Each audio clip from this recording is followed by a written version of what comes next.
Thank you all for joining for Kathy's talk. First, just setting some expectations for Zoom. Please, please, please always stay muted when you're not speaking. Use the chat respectfully and feel free to turn on your camera. Just make sure your setting is appropriate. And yeah, Protothon, collaborating with 𝗀𝗃𝘀 and Design Buddies. We are so happy to have you all here. And yeah, let's meet today's speaker. So Kathy, thank you again for coming, and I'll hand it over to you. We're also going to start recording. Okay, amazing. Yes, to reiterate, please turn on cameras. I totally feed off of audience energy. All right, so let me share my screen again. Okay, so yeah, I see we have people from all over the world. This is really exciting. Okay, I'm gonna go on to the next one. I'm curious how many years of design experience everybody has overall here. I'm gonna paste the link in the chat. It is pasted, so you guys can just fill that out. I always like to get a gauge of who is here. I assume a lot of you guys are like just starting out, but it looks like we have a good spread across design experience. So this is really cool to see. Okay, I love it. And we have like 54 people or participants in the poll. So this is great. I think that's like at least a third of you guys. Okay, cool. Okay, so it looks like the majority of you guys are just starting out, but we have a good spread across, and then we have like a little bit of a bump at 1 to 2 years. So I love to see it. Okay. And then last question before I jump into it. What is your current role? So whether you're a student in school, just say what school you're at, or if you're a designer, or if you're transitioning careers, you guys can go ahead and fill this out. I'm going to drop into the chat again, the link. Okay, so yeah, a lot of designers, practicing designers. Cool. Okay, we have some developers, software engineers, career switcher. Love it. Okay, marketers. It looks like we have some people who are transitioning, career transition. I love it. I had a career transition myself from a designer to a founder. I'll talk about that more during my talk when I intro myself. Some web designer, recent grad.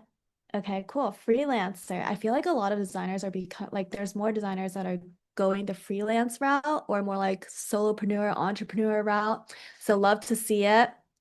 Researchers. Yeah, okay, awesome. Ex-founder. Okay. I'm curious about that story. I'm always curious about designers who go into entrepreneurship or then the vice versa, actually. Okay, cool. I am then gonna switch over to the final. So ask me anything. I know you guys might not have questions right now because you literally don't know who I am, but I'm gonna just put this link will be available throughout the talk. So if you have any questions, I'll be glancing at it every now and then. So just go ahead and fill that out for those of you who have questions that pop up. All right, I am going to get into it. So, welcome to Command AI Design. This is a talk that I've given a couple of times, and I've done the Protothon. I've gone through as a participant and then also as a judge recently. So, I'm super excited to be here. I'm going to make this talk short. I know attention spans are short these days, you guys. So, it's only going to be around 20 minutes. I'm going to try to make it as interactive as possible so that I understand where you guys are at and I can gauge how to structure my talk. Okay, so for those of you who are wondering who I am, my name is Kathy. I currently am a founder at Press Club. So we help founders land press like on Forbes, Wall Street Journal, TechCrunch, etc. We built an AI agent to automate cold outreach. Essentially, before that, I was a designer. So I am a designer by training. I worked at a company called Snorkel AI. They are a Series D startup now, 150 people when I first started. They must be over 200 now. Worked at Dropbox previously, worked on DocSend and HelloSign, both of which were companies that were acquired by Dropbox. So that was a really cool experience. I was already getting a taste of startup world. Happy to talk about kind of my experience going from my first job was actually at IBM. So that's like pretty much as big of a company as you can go when you're a designer. So I went from IBM, 400,000 people to smaller and smaller. So that was kind of my journey as a designer by training going into becoming a founder. And then I also graduated from Cornell. I got my master's in information science there. I also did my undergrad there. I didn't want to take the GRE, so I decided to just go straight into the Cornell master's program, which luckily didn't require a GRE. But I also looked at other programs. So if any of you guys have questions about, is it worth it getting a master's? Does it make sense? I'm also happy to talk about that. I have a whole talk dedicated to my career journey. But that is not this talk, but I'm happy to talk about it, answer any questions about it after this. Okay, very proud of the fact that I mentioned I worked at IBM. At IBM, my team won the Red Dot Design Award. It was the best of the best, so it only goes to the top 1% of submissions in this category. So I'm very proud of the work that we did there. I largely dedicate this to just the level of craft and quality. I think I worked with some designers who are just really amazing visual designers, and IBM is very well known for their carbon design system, which I still often reference. So it was really very much a pleasure to get to work there and just understand the level of design quality that it takes to be a good designer. I also, around that time, or that was a couple of years later, I moved to San Francisco, won an OpenAI hackathon. So we actually built an AI esports commentator. So imagine you are playing chess and Gordon Ramsay is voicing over your every move.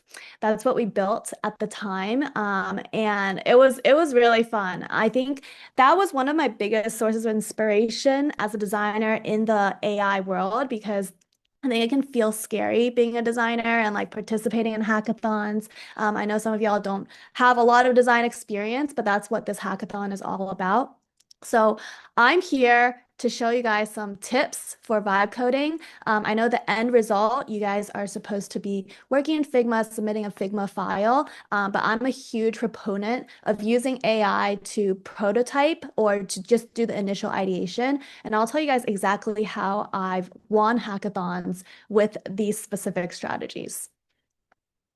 Okay, cool. So starting off strong, I actually won second place at a Manus hackathon. So Manus is a vibe coding tool. If any of you guys have heard of it, it's great. I would highly. This talk is not sponsored at all, by the way. So this is all just from the bottom of my heart recommendations that have things that have worked for me in the past. So I actually won second place at this hackathon, and I kid you not, I think it took like I said 20 minutes because I don't think people will believe me when I tell them it literally took 5 minutes of work to win second place at this hackathon.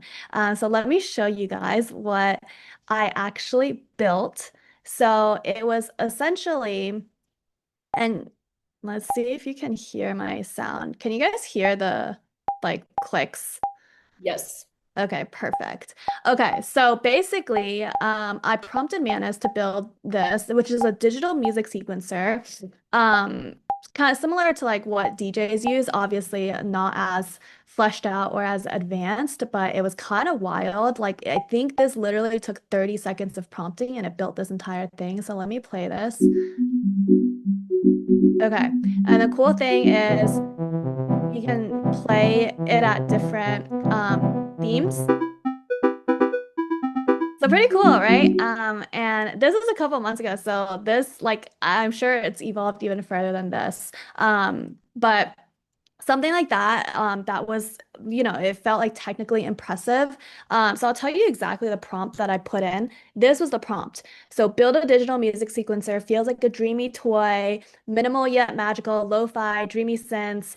And this end line, make it feel like you're composing in a dream. So like You can tell it's very like abstract, right? I'm not telling it like exactly what to do. I'm just giving it guidelines.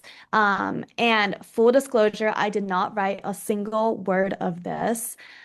This was what I put in, okay? This, like, just the sentence. Give me an amazing prompt for vibe coding a digital music sequencer. So this is the art of meta prompting, and I can talk about this. I'm going to talk about this more when we get tactical. But basically, I put this into ChatGPT, and ChatGPT returned this prompt, and then I literally copied and pasted it into Manus. And that was it. That was the extent of my work. So the whole end-to-end process maybe was like 30 seconds.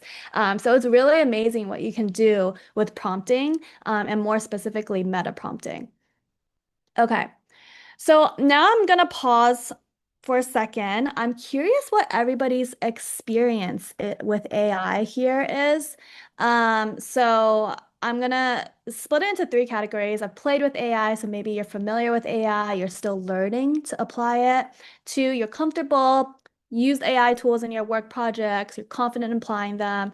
Or if you're like me, AI is your second brain, you integrate AI tools. Hopefully you haven't gotten to that. One of my friends is like, I literally ask AI what to eat for dinner. Hopefully you haven't gotten to that extent, but I'm curious where everybody is with AI. So I'm gonna put this up for a little bit. You guys know the drill, but I'm just gonna pop this link in the chat as well. I'm curious where everybody is at in terms of comfort with AI.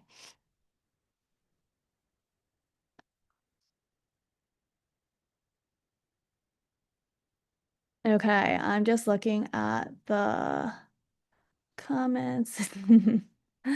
Okay, cool. So it looks like a lot of people have played with AI, comfortable with AI. It is not yet their second brain. Okay, cool. Okay, cool. I've also spoken to audiences where like founders, like AI is literally their second brain. So it's cool to it's always fun for me to like expose people to like just the capabilities of AI.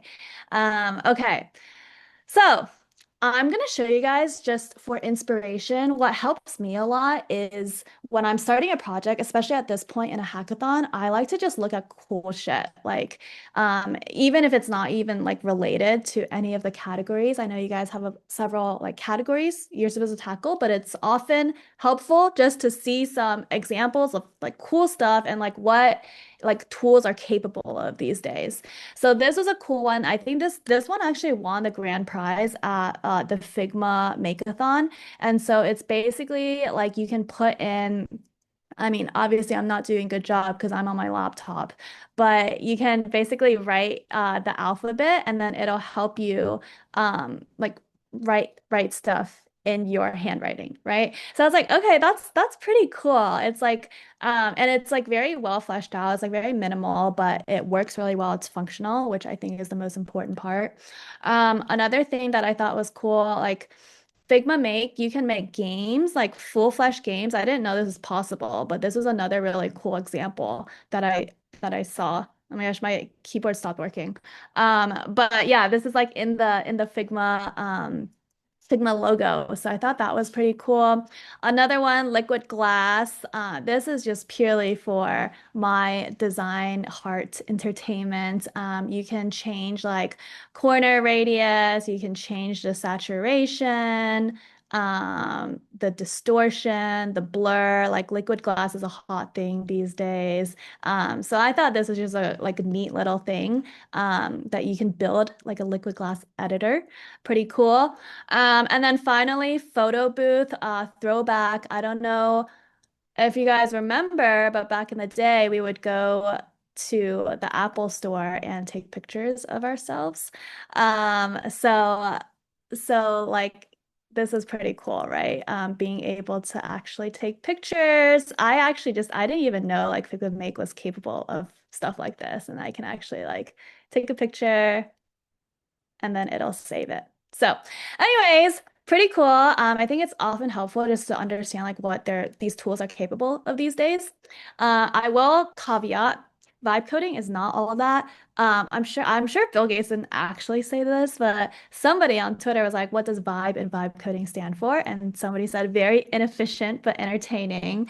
I don't know if you guys can relate to this, but a lot of times when I'm using these AI prototyping tools, it can be very, and it like the code bloat is like unreal sometimes.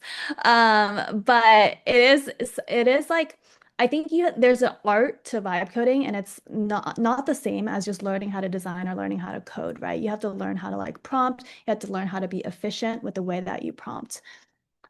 This is another one of my favorite memes. Everybody knows the waterfall method. For those who don't, it's like, okay, you do user research first, and then you do prototyping. You do everything like step by step, right? And then you hand it off to the engineers. Agile is basically you build a quick MVP, so maybe a skateboard, and then you build a more fleshed out version of that MVP and ship it to customers. And then you build like the final version, right, which is a car. AI is more like you build a car and then it turns into a cat and then it turns into a duck, right? Like you don't know what AI is going to come out with these days. It's very much like non-deterministic, which is like a very different mental model from previous like existing mental models like waterfall agile. So it takes a very different approach. Like with AI, what's really cool is you can start out with literally a full-fledged thing. But then what's not so cool is like you have no idea what that'll become, right? Like it might just completely go out of your control. So it's really important to understand like exactly how to prompt. So we're gonna go right into the tips. So I have 6 tips, and then that's basically it. So first, when I was vibe coding, it's really important to learn how to speak the language. So this is an example of the final output. Um, and I'm not able to, I did this on V0. And I'm not able to show the initial output, but I feel like this is pretty smooth. Um, like if I were like call mom tomorrow, right? So I feel like this is pretty smooth, but this is definitely not what it initially looked like when I was prompting it to make a to-do list app. So actually how I got it to that state was one of my prompts is literally, can you make the overall UI more sleek and simplistic and minimal and beautiful? So putting all the like design adjectives into the prompt. And I think that's something that as designers, you have an edge. So I feel like a lot of engineers, a lot of founders that I know just simply don't have this design vocabulary. So you want to use this as much as possible. So my tip is if you want to prompt like a designer, you need to talk like a designer. So words like minimalist, simple, delightful, sleek, beautiful, aesthetic, micro interactions. Like all this vocabulary you want to inject into your prompts as much as possible, because that is what essentially differentiates like the final output from something that maybe no shade to engineers, but something that an engineer would produce as an output. So that's tip number 1, use design vocabulary. Number 2, meta prompt like your life depends on it. So this is what I was referencing earlier. Basically, I had built, I like this was the final prompt that I copied and pasted into Manus. But what I actually wrote was this, right? Give me an amazing prompt for vibe coding a digital music sequencer. So this was the literal screenshot. So I was like, give me an amazing prompt. And then it gave me this prompt. I copied and pasted it into my vibe coding tool of choice, which is Manus. So I always recommend meta prompting where it makes sense, because I think an engineering perspective is you want to be very very precise and very specific with what you want it to do. But as a designer, I think one of our advantages is if you give AI the room to like the freedom to be creative, it can be very, very creative. So I know some prompting advice is like, oh, be very precise. But I would actually say the opposite. It depends on where in the process you are. But if you're trying to like ideate or you're just trying to create something cool or interesting, I would actually give it the opportunity and not constrain it and give it the opportunity to be creative. Okay, that's number 2. I'm gonna actually pause here. I am curious, what vibe coding tools people use. I've talked about Figma Make, about Manus, V0 so far. I've tried a bunch of tools, so I'm just curious what vibe coding tool everybody uses here. Yeah, I know Claude is a big one. Claude Code. Okay, I have not heard of Snance, ChatGPT, Cursor, Replit, Codex. I'm also low-key trying to source out because I feel like it's been a little bit of time since I've like truly like experimented with everything. So I'm also trying to figure out like what are the hot ones these days. Um, okay, Manus, Space 44. Okay, anti-gravity. I've heard of that one. V0. Okay. Okay. Cool. That is basically what I was thinking. I'm gonna ask you guys, what is your favorite vibe coding tool? I know Google Stitch was also another one that has been brought up that I actually haven't tried. But I'm curious about everybody's favorite vibe coding tool. Oh yeah, let me copy and paste this into the. Oh yeah, Claude Design. I've heard of Claude Design. I haven't actually tried it yet though. Okay, Claude is at the top. Okay, this is actually really interesting. Okay, Figma Make. Yeah, I was like, interesting. Nobody's using Figma Make. Okay. Okay, cool. This is very interesting market research.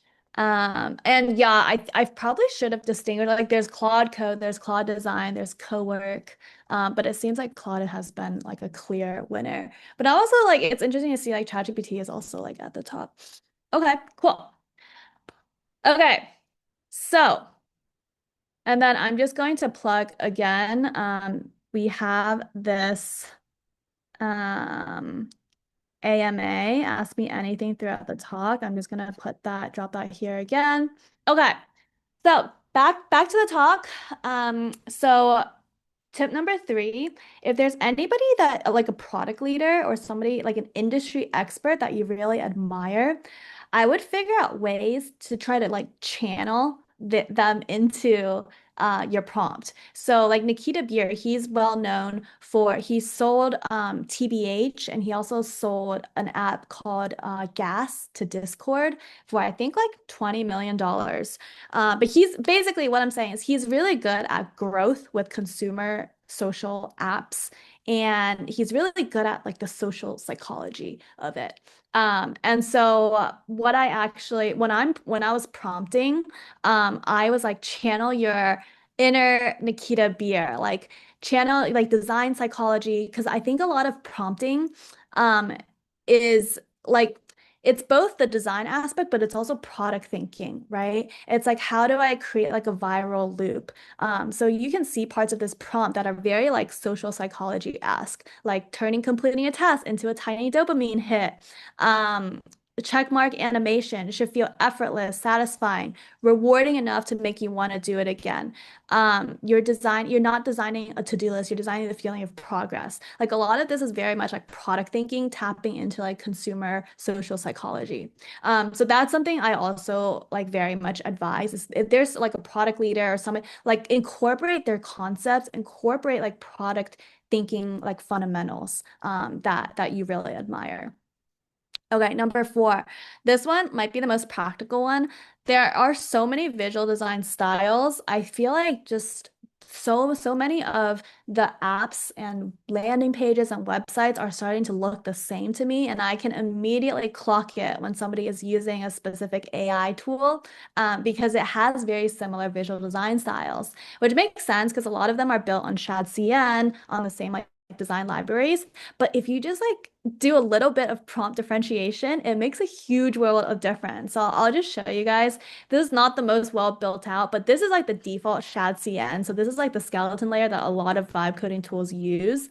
But there's like neo-brutalism, right?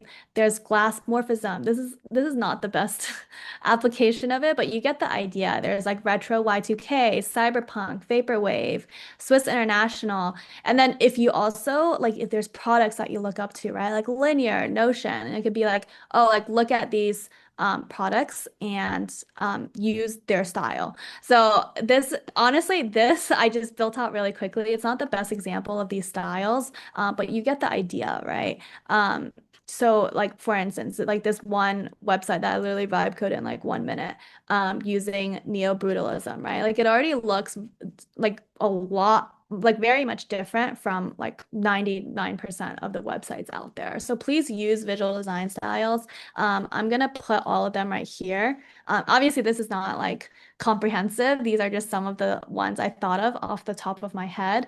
But like if you're a beginner designer, like go to like ChatGPT, go to Claude and just ask it to like spit out visual design styles or like input like, hey, this is the personality or like the dynamic that I'm going for. What, as a visual designer with over 20 years of experience, what visual design style would you recommend for me, right? So that's something you can do to easily like revamp the entire brand design, visual design of your website so that you can stand out.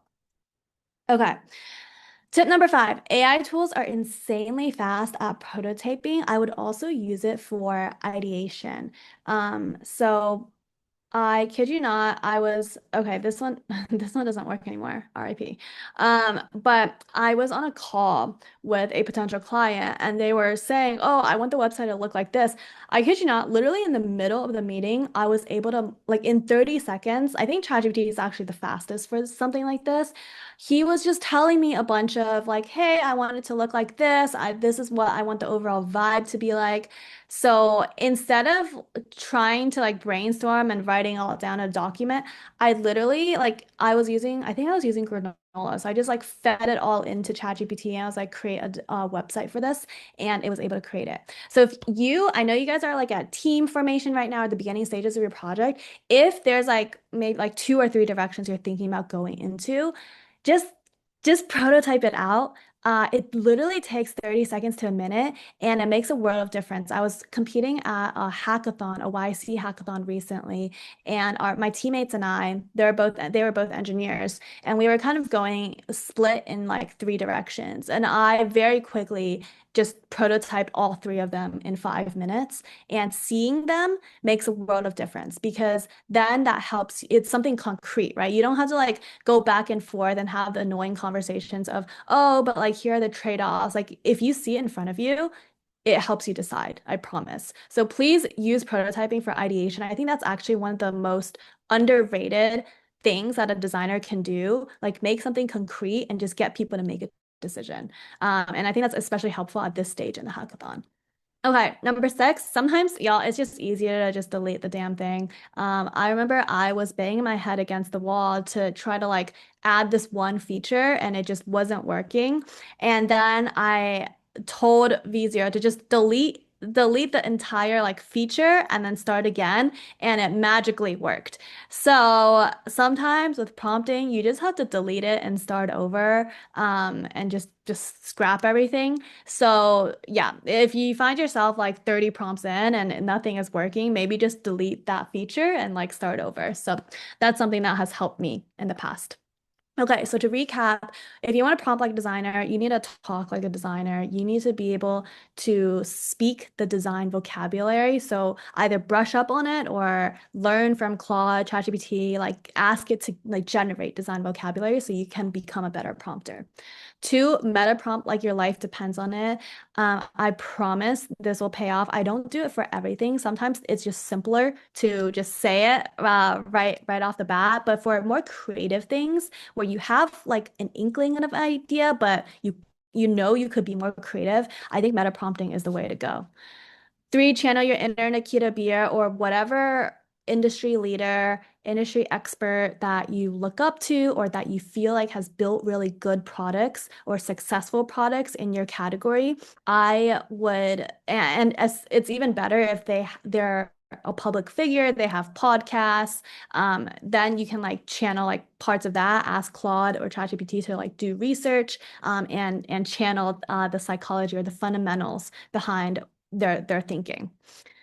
Number 4, there's so many visual design styles. Please use them. I feel like people just outside of the design field, people just don't know about them. And that's why like a huge proportion of websites, landing pages, products end up coalescing and they start looking the same. So please use all the various visual design styles out there. 5, AI tools are insanely fast at prototyping, yes, but also please use it for ideation. Like if you're just trying to decide between 2 or 3 ideas, just prototype it, see what it looks like. I promise you, it'll help you make decisions more quickly. And finally, sometimes it's just easier to delete the damn thing. Just start over with prompting. It gets tricky, especially if you're like 30, 40 prompts in and you're banging your head against the wall, just trying to change one thing. So sometimes just suck it up and just delete that thing and then start over. It's actually faster that way.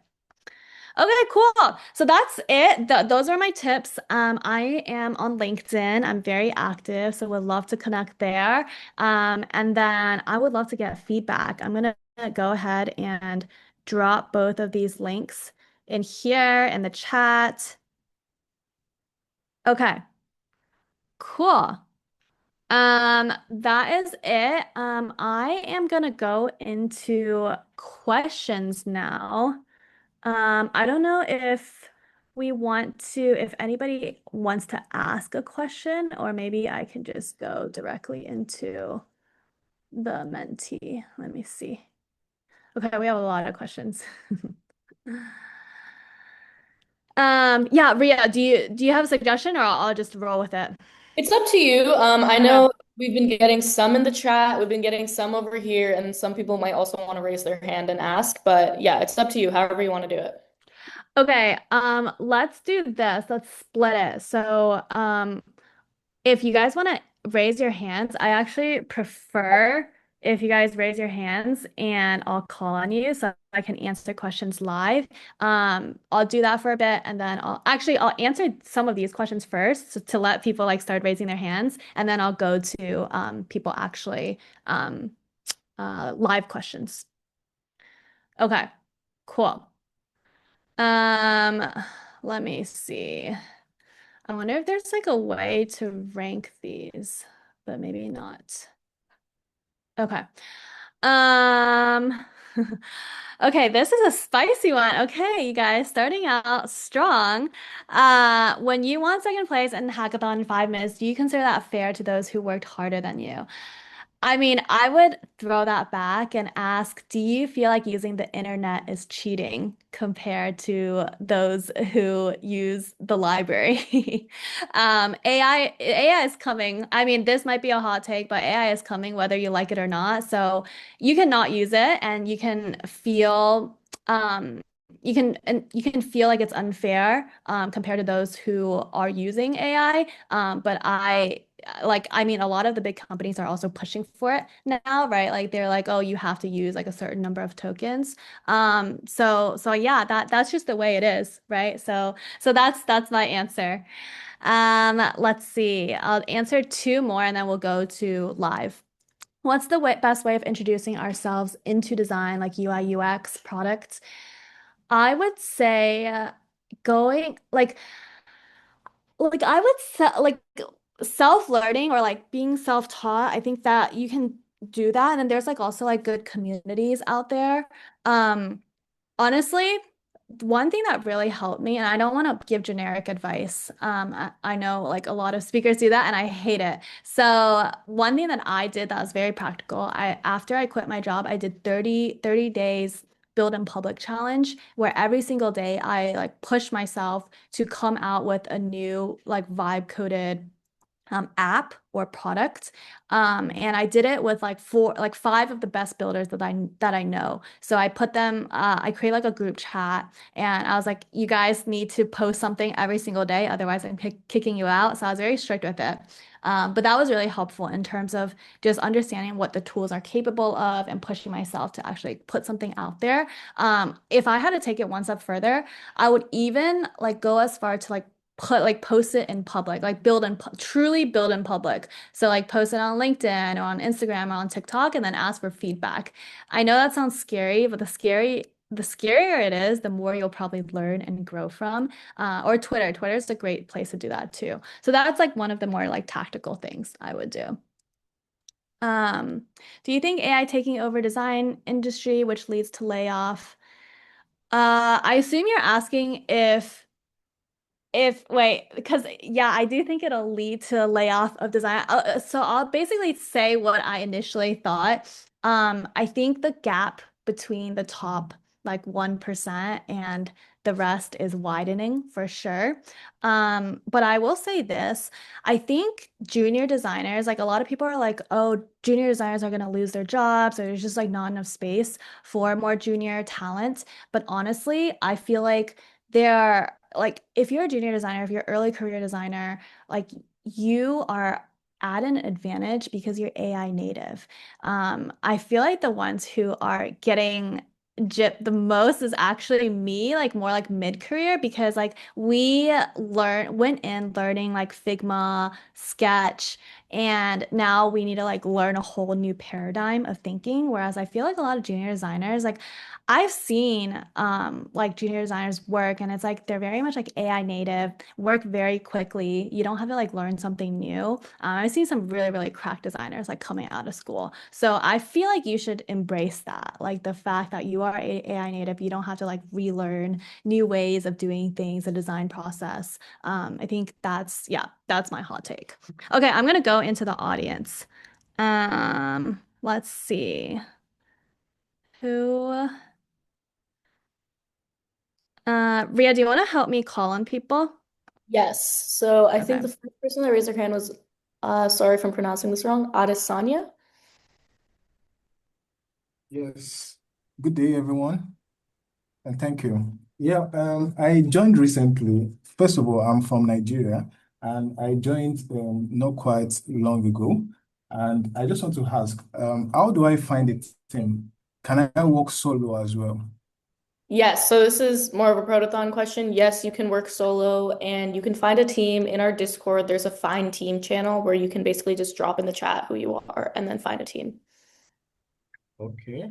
Okay. And also in the for the hackathon, am I allowed to? Because I saw 𝗁𝗃𝗃𝗃 Wang. I saw her recently talking about the AI tools and everything. So I wanted to ask, can I implement AI as well in the hackathon for the hackathon? Yeah, so some of the things that Kathy talked about, it's really good for ideation and brainstorming and prototyping. You just can't submit an AI link. So you can use it as much as you want in the initial phase, but we won't accept any like AI specific links. We'll only accept Figma links or any other prototyping tool. Yeah, but you can use it as much as you want, just not for your final submission. All right. Thank you very much. Cool. Let's go to user. Hey, I don't know what happened with my name, but I'm Rose. I wanted to ask, what's the biggest mistake like for beginners that beginners make when trying to use AI in their design process? Biggest mistake. I would say one thing is because I feel like a lot of vibe coding tools were built by engineers for engineers. So people go in thinking, oh, I need to be like ultra specific. I need to like specify this is the input, this is the output, um, and avoid hallucinations at all costs. But the thing is, because AI hallucinates, it's actually really good for creativity. So I would almost the mental framework I would adopt is AI is essentially your intern. So the more time you spend micromanaging your intern, the less you're gonna get out of it because it's just never gonna learn, and you're never giving it a chance to like surprise you. So I like give it some constraints, but also give it some freedom so it can like show you what it's like actually capable of. I think that's one of the biggest mistakes that I see, especially when it comes to like prompting like a designer.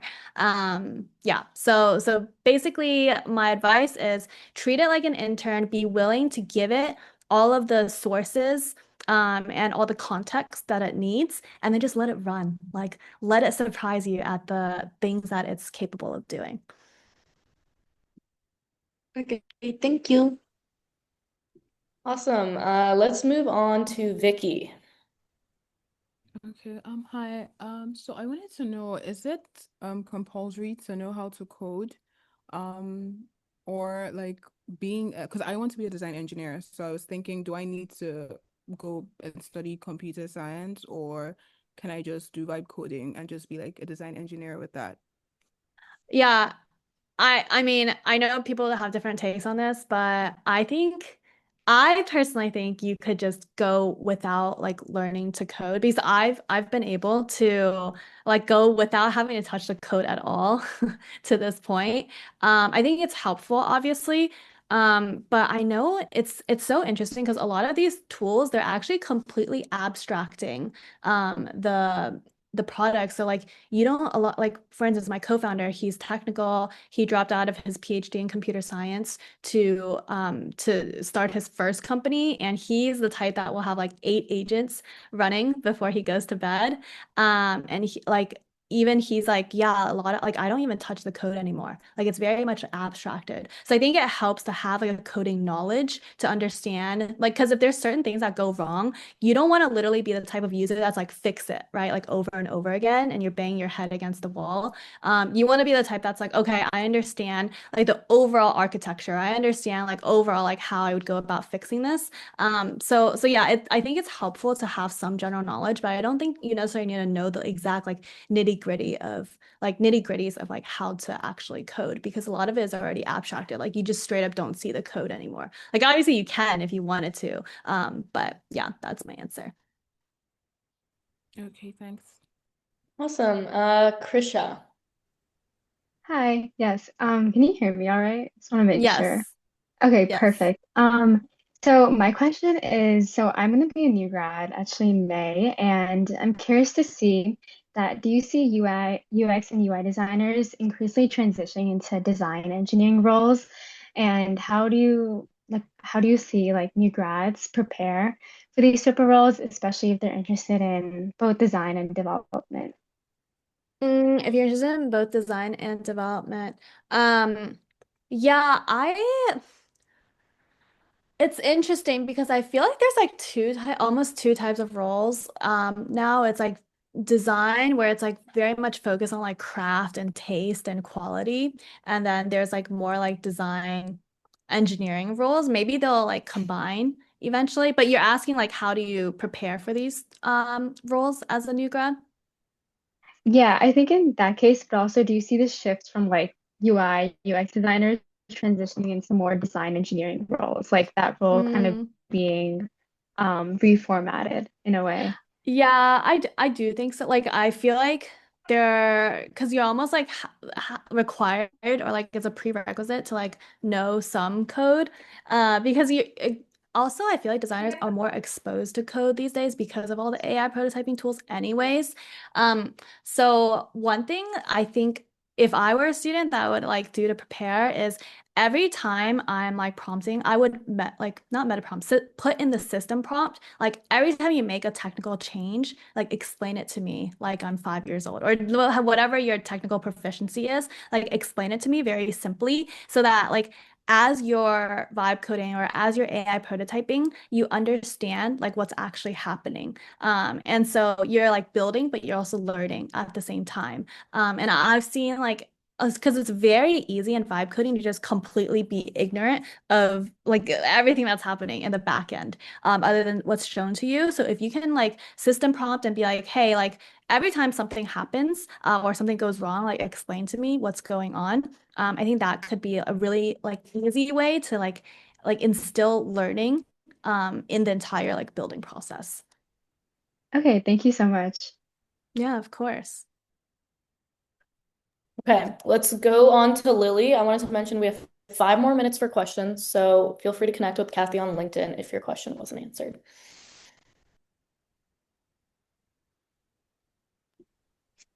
And then, yeah, Lily, if you want to just ask your question whenever.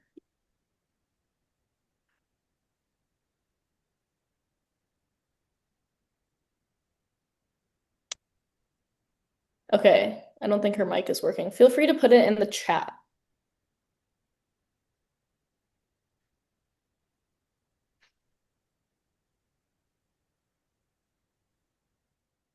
Oh, her question is, should we put AI vibe coded projects in our portfolio? Or, okay, wait. Okay. Should we put AI vibe coded projects in our portfolio? I would say yes, for sure. I mean, I feel like that is gonna be the future. I think if you can ensure like craft and quality, I think the thing with vibe coding is it's very easy to be lazy. So you could like I would not put my Manus project in there, the one that won second place at the hackathon. I would definitely like clean it up and then I honestly, one of the biggest things I feel like designers are missing is business impact. So if I were to do that project, I would put it out, see if I can put like a pricing page or some type of monetization or see if I can get users on it. And see how I can scale. That's the biggest thing. I think that's the difference between like a novice project versus something that higher managers will actually like read and respect. So I don't think it's so much the vibe coding aspect that's like the biggest like determinant. It's more like, does it have business impact? Are you being lazy with vibe coding, or are you actually using it as a way to accelerate your design process? Awesome. And then Khalil. Hi, thank you so much for the opportunity. Hi, I'm Khalil. I'm in Dubai time zone now. So I have been in a user experience industry for the last 15 years. Worked in Paris, Canada, and now in Middle East in Dubai. And I'm an adjunct professor for University of Birmingham. So I have a very interesting question. My thesis is that the user experience design has been kind of a focus for with the lens of visual design and aesthetics. We have been very much in living and breathing Figma, and a lot of great designers leave the solution and what you says business impact work to someone else, like product teams and others. They took over because we were too busy pixel pushing and living and breathing Figma. So I think where this is going probably is towards what you said, founder route are also kind of taking this so design solutioning end to end, meaning that ownership of productizing through design thinking. So can you please share your thought, because I see many junior designers are here. Please share your thought. How was your journey from designer to founder, and what is it that we can learn from you? Because this is, I think, amazing time now with the AI and all tools available. And we do not want to be just tool specific. How do we be skill specific, practice specific? Because UX is so rich. When we leave discovery, when we leave things to other teams to pick up, they take it up. Why we are not focusing on business impact, even when we are solutioning? We are too busy in perfecting our designs. So thank you again, Yeah. Kathy. Amazing talk. Yeah, Appreciate it. thank you.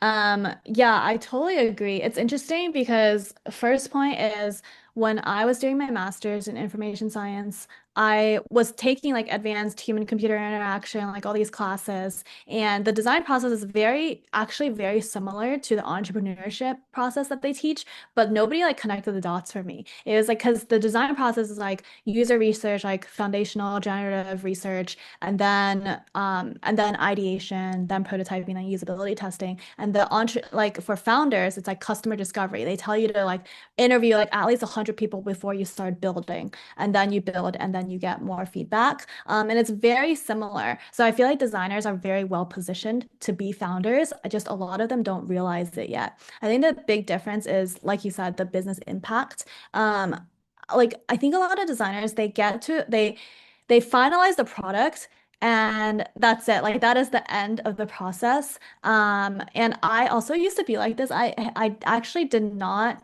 like talking to customers because I was like I would just want to be heads down like doing design. But it's a very like siloed view of the entire process.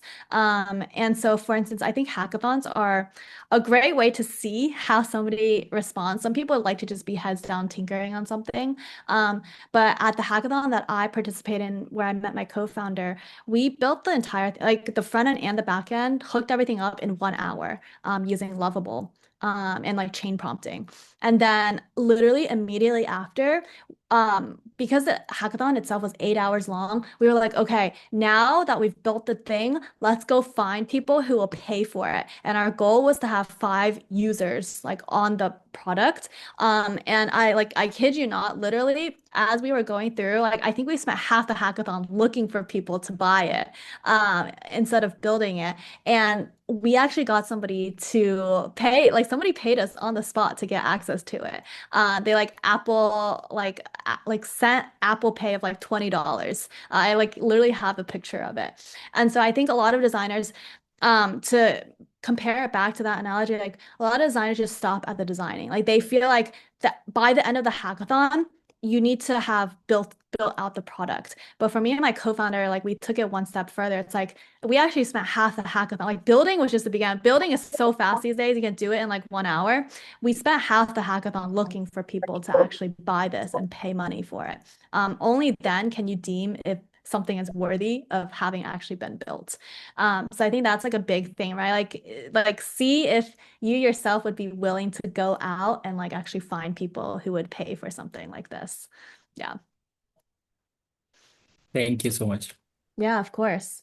Awesome. Okay, just to stay on time for the talk schedule, I think that is all the time we have for questions right now, but feel free to put them in the chat. And then if Kathy, if you have some